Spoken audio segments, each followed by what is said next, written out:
Okay, so how you set up for the golf ball is so fundamentally key. I'm going to take a little bit of inspiration today from Ben Hogan on two fronts. The first one that I want to focus on is the arms, okay? What should happen when we place our hands and arms to the golf ball is we should feel like we are applying what's known as an extensor force, okay? Which basically means we should feel like we're pushing the arms away from you.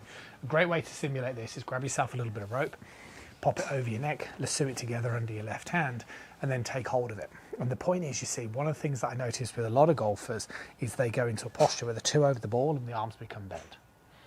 You want to feel like you're standing taller and your arms are much straighter. And that's the first thing. And now, if you can embrace that feeling of standing taller, straightening your arms, eventually you'll notice it's much easier to lift your arms up and drop it down on the back of the golf ball, which will lend itself to much better contact. Now, the second thing, and this is the thing you've got to be kind of careful of, is your arms are coming into the center line of your body. So when this happens, your left arm will rotate clockwise, and obviously the right hand's going to rotate in the opposite direction. Now, it's acceptable for the right arm to bend a little bit in the setup position, and it's also acceptable for this hand to rotate maybe a little bit more clockwise. But what we've got to be careful of is tucking this hand too far underneath. This again is a common problem. And the reason why is what we want in this early backswing is this type of wrist hinge.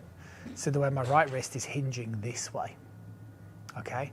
So if I start twisting my arm too much underneath this way, you see the way now, if I can't create that wrist hinge, I'm gonna get really stuck. And that's ultimately the key thing inside of golf, right?